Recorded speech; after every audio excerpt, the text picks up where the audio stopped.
एक पुराना किला एक पहाड़ी पर खड़ा था।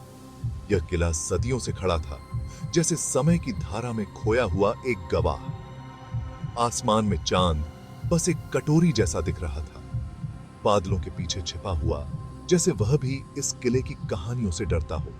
टूटी खिड़कियों से हवा सीटी बजा रही थी। यह हवा नहीं, बल्कि किले की दीवारों में छिपे रहस्यों की फुसफुसाहट थी। इस किले को दहशत गरह कहा जाता था। इसके नाम से ही लोगों के रोंगटे खड़े हो जाते थे। लोग इसके बारे में फुसफुसाते थे।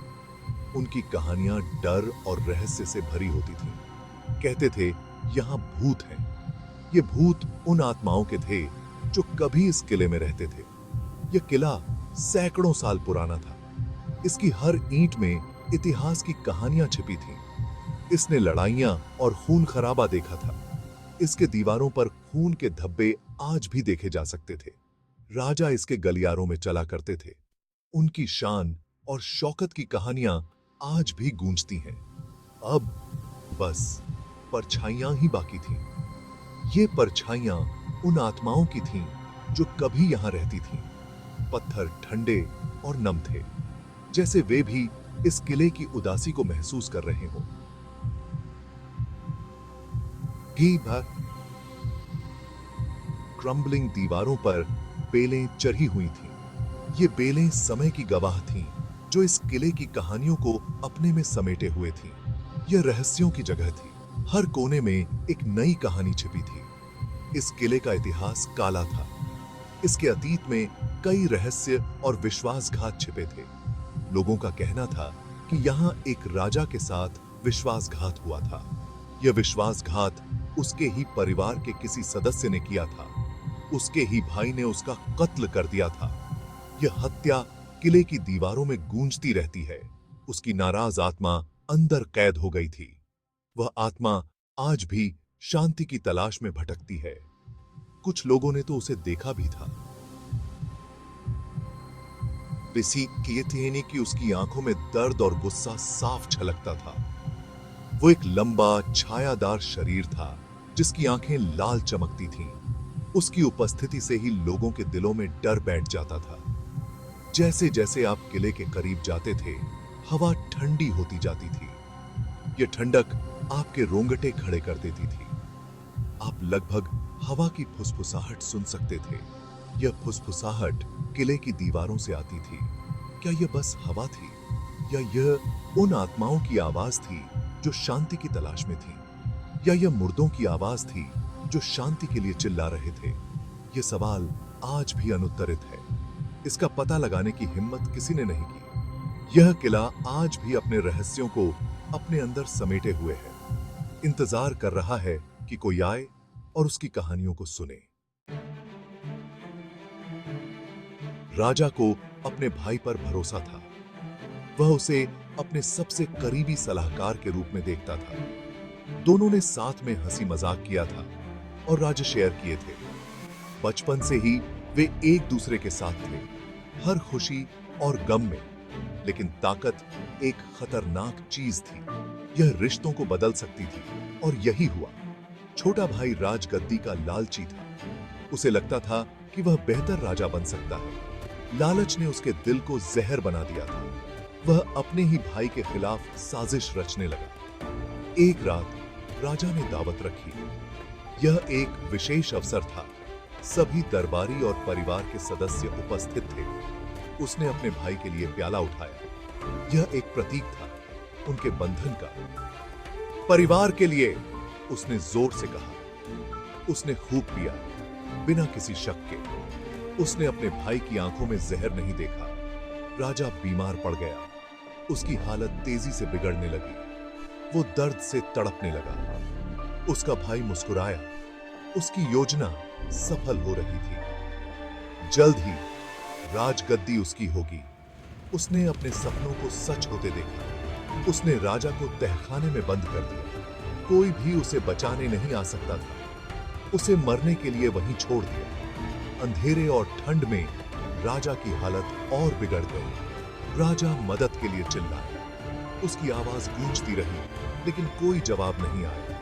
पर उसकी चीखें पत्थरों ने निगल ली। महल के गलियारों में सन्नाटा छा गया। उसकी आत्मा आराम न पाकर किले की दीवारों में कैद हो गई। वह हमेशा के लिए वहीं फंसा रह गया। दहशत गरज से हर कोई नहीं डरता था। दोस्तों का एक ग्रुप था। उन्हें अलौकिक चीजों में रुचि थी। वो सच्चाई का पता लगाना चाहते थे। उन्हें सीकर्स कहा जाता था। सीकर्स बहादुर थे, साथ ही वो सम्मानजनक भी थे। वो जानते थे कि किले में दर्द है। वो कैद आत्मा को शांति पाने में मदद करना चाहते थे। उन्होंने किले में रात बिताने की योजना बनाई। वो अपने अनुभवों को रिकॉर्ड करेंगे। सूरज डूबते ही वो किले पर पहुंचे। किला उन पर मंडरा रहा था। सीकर्स को ठंड लग रही थी, पर वो दृढ़ थे। उन्होंने किले में प्रवेश किया। उनके पीछे भारी दरवाजा बंद हो गया। सीकर्स ने किले को एक्सप्लोर किया। उनकी टॉर्चों की रोशनी अंधेरे को चीर रही थी। हवा भारी और स्थिर थी। उन्हें ऐसा लग रहा था जैसे कोई उन्हें देख रहा है। अचानक सीकर्स में से एक ने आवाज लगाई, देखो। उसने दीवार की तरफ इशारा किया। एक छायादार आकृति दिखाई दी और गायब हो गई। उन सभी को ठंडक महसूस हुई। उन्होंने एक फीकी फुसफुसाहट सुनी, पर वो शब्दों को समझ नहीं पाए। वो एक संकरे गलियारे से नीचे उतरे। हवा और ठंडी हो गई। उन्होंने जंजीरों की खनकने की आवाज सुनी। उन्होंने एक मोड़ मुड़ा और वो वहां था, तहखाना। दरवाजा चरमराहट के साथ खुला। एक ठंडी हवा बाहर की ओर बह निकली। सीकर्स ने एक उपस्थिति महसूस की। अब वो अकेले नहीं थे। सीकर्स ने तहखाने में प्रवेश किया। यह एक ऐसा स्थान था जहां समय ने अपनी छाप छोड़ी थी। यह अंधेरा और नम था। दीवारों से पानी टपक रहा था और फर्श पर काई जमी हुई थी। सड़न की गंध उनकी नाक में भर गई। यह गंध इतनी तीव्र थी कि उन्होंने अपने चेहरे ढक लिए। वे कांप उठे, सिर्फ ठंड से नहीं, बल्कि उस भयावहता से जो उस स्थान में व्याप्त थी। उनकी टॉर्चों ने दीवार पर कुछ दिखाया, खरोंच के निशान। ये निशान किसी संघर्ष की कहानी बयां कर रहे थे। पत्थर पर उकेरे गए शब्द, विश्वासघात। ये शब्द किसी गहरे रहस्य की ओर इशारा कर रहे थे। भाई, जहर, बदला। ये शब्द किसी दर्दनाक घटना की गवाही दे रहे थे। यह राजा का अंतिम संदेश था। एक ऐसा संदेश जो समय के साथ धुंधला नहीं हुआ था। उसके दुखद अंत का सबूत। यह एक ऐसी कहानी थी जो सदियों से दबी हुई थी। उन्हें एक अंगूठी भी मिली। यह अंगूठी उस समय की थी जब राजा जीवित था। यह फर्श पर पड़ी थी, धूल से ढकी हुई थी। यह अंगूठी उस समय की गवाही दे रही थी।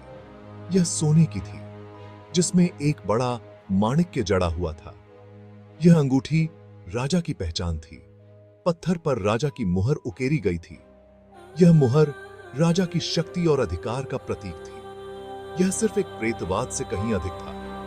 यह एक गहरी साजिश की कहानी थी। यह एक हत्या का रहस्य था। एक ऐसा रहस्य जो सदियों से अनसुलझा था। सीकर्स जानते थे कि उन्हें राजा की मदद करनी होगी। यह उनकी जिम्मेदारी थी। उन्हें उसकी कहानी को दुनिया के सामने लाना था। यह कहानी दुनिया को जाननी चाहिए। उन्हें उसे मुक्त करने का रास्ता खोजना था। यह उनकी अंतिम चुनौती थी। सीकर्स आंगन में इकट्ठा हुए। उन्होंने राजा की अंगूठी जमीन पर रखी। उन्होंने उसके चारों ओर मोमबत्तियां जलाईं। वे राजा से बात करना चाहते थे। उसे बताना चाहते थे कि उसकी बात सुनी गई है। हवा तेज हो गई। मोमबत्तियां टिमटिमाईं और बुझ गईं। तापमान गिर गया और फिर उन्होंने उसे देखा। राजा का भूत। वो लंबा और प्रभावशाली था। उसने मुकुट और कवच पहना हुआ था। उसकी आंखें गुस्से से लाल चमक रही थीं। उसने अपना हाथ उठाया। सीकर्स दीवार से जा टकराए। राजा की आवाज आंगन में गूंज उठी, मेरी शांति भंग करने की किसकी हिम्मत? सीकर्स डरे हुए थे, पर उन्होंने हिम्मत नहीं हारी। उन्होंने बताया कि वे उसकी कहानी जानते हैं। उन्होंने उसे अंगूठी दिखाई। वे मदद करने आए थे। राजा का गुस्सा कम होता दिख रहा था। उसने अंगूठी को देखा, फिर सीकर्स को। तुम मुझ पर विश्वास करते हो? उसने फुसफुसाते हुए कहा। सदियों से किसी ने उस पर विश्वास नहीं किया था। हम करते हैं, सीकर्स में से एक ने कहा। हम जानते हैं कि आपके भाई ने क्या किया। हमें आपका संदेश मिला। हम आपकी कहानी बताएंगे। राजा का रूप टिमटिमाया। ऐसा लगा जैसे वो सिकुड़ गया हो। उसका गुस्सा उदासी में बदल गया। धन्यवाद, उसने फुसफुसाते हुए कहा। राजा का भूत गायब होने लगा। उसने सीकर्स को देखकर मुस्कुराते हुए कहा। फिर वो चला गया। आंगन में सन्नाटा छा गया। हवा रुक गई। हवा हल्की लग रही थी। राजा आखिरकार शांति से था। सीकर्स किले से चले गए। उन्होंने अपने डर का सामना किया था। उन्होंने सच्चाई का पता लगाया था और उन्होंने एक परेशान आत्मा को शांति पाने में मदद की थी। वे जानते थे कि कभी-कभी जो चीजें हमें सबसे ज्यादा डराती हैं, वो कहानियां होती हैं जिन्हें बताने की जरूरत होती है। और कभी-कभी सबसे बहादुर काम जो आप कर सकते हैं, वह है अपने डर का सामना करना और सच्चाई की तलाश करना।